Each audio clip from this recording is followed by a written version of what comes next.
Halo, selamat malam semuanya. Perkenalkan nama saya Ilmu Ardiansyah. Berikut saya ingin memaparkan sebuah aplikasi Simple Password Manager,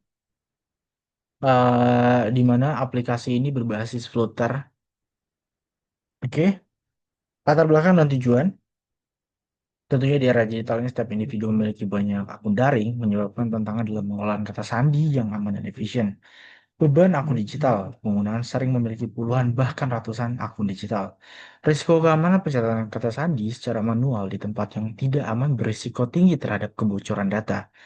Lalu ada juga kebutuhan aplikasi lokal. Diperlukan solusi aplikasi penyimpanan lokal yang sederhana dan mudah diakses. Tujuan proyek ini adalah selain daripada UAS untuk memenuhi mata kuliah pelajaran PBPB.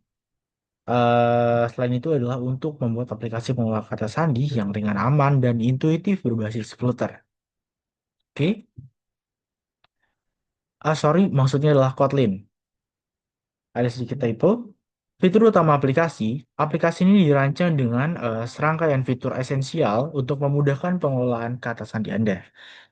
Berikut adalah beberapa fitur. Yang pertama ada manajemen data, kemampuan untuk menambah, mengedit, dan menghapus data akun dengan mudah. Lalu ada generator kata sandi, fitur otomatis untuk menghasilkan kata sandi yang kuat dan acak. Lalu ada juga masking kata sandi di mana privacy terjaga dengan fitur penyembunyian kata sandi yang dapat ditampilkan dengan ikon mata. Lalu ada juga salin kata sandi ke clipboard dengan satu ketukan untuk memudahkan pengguna.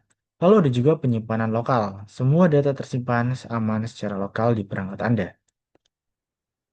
Oke, berikutnya adalah alur penggunaan user.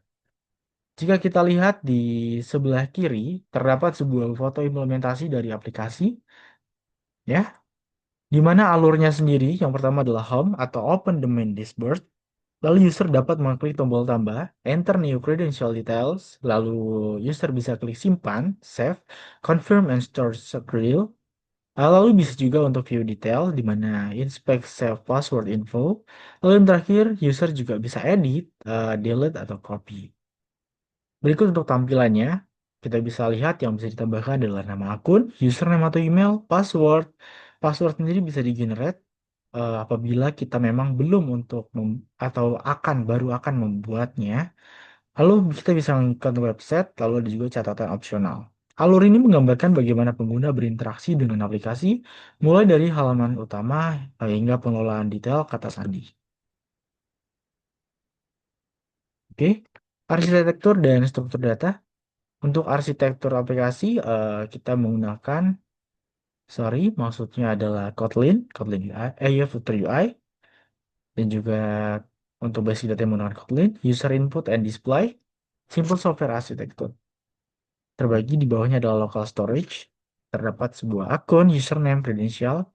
Yang perlu kita garis bawahi adalah local storage, sekali lagi ini bukan dari database. Lalu ada logika layer, di mana ada Cheru dan password generator. Arsitektur ini memastikan pemisahan tanggung jawab yang jelas antara antarmuka pengguna, logika bisnis, dan penyimpanan data. Oke. Untuk struktur data sendiri, di sini ada nama akun, username email, password, website, catatan, dan waktu update. Oke. Struktur data yang teridentifikasi dengan baik mendukung penyimpanan informasi akun yang komprehensif. Oke. Berikutnya adalah mengenai keamanan dan pengujian. Fokus keamanan, yaitu untuk penyembunyian password, kata sandi selalu disembunyikan secara default untuk melindungi privasi. Kalau ada data lokal, semua data tersimpan di perangkat pengguna, tidak ada data yang dikirim ke cloud sehingga mencegah adanya kebocoran. Lalu ada juga generate password yang kuat, di mana ketika di klik generate, dia mampu untuk menggenerate atau membuatkan kita password yang cukup kompleks dan tidak mudah ditebak. Hasil pengujian, tambah data, fungsi penambahan data akun berjalan dengan baik. Kalau di data, pengubahan informasi akun berhasil disimpan dan hapus data, penghapusan data akun berfungsi sesuai harapan. Ada juga generate password, pembuatan kata sandi secara acak berfungsi secara optimal. Oke, kesimpulan dan pengembangan selanjutnya. Untuk kesimpulan, fungsi utama tercapai di mana aplikasi berhasil dibuat dengan semua fitur inti yang berfungsi. Lalu ada juga pengelolaan terstruktur, membantu pengguna mengorganisir akun dengan lebih efisien. Lalu ada juga ramah bagi pengguna, di mana aplikasi dirancang agar mudah digunakan dan tidak membebani perangkat. Rencana pengembangan selanjutnya, mungkin kita bisa melakukan sebuah inskripsi ACE, implementasi inskripsi data yang lebih kuat untuk keamanan maksimal.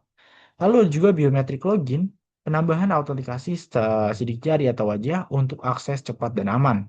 Lalu ada juga fitur backup and restore agar ketika aplikasi dihapus, mungkin pada lokal kita bisa backup terlebih dahulu, lalu bisa merestore apa aja kak, sandi-sandi yang mungkin sebelumnya sempat ada. Oke, mungkin ini akan mengakhiri akan mengakhiri presentasi saya kali ini.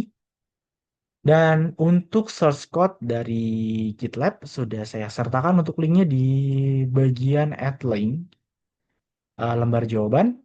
Terima kasih, saya Gilang Bung Nordiansyah pamit undur diri.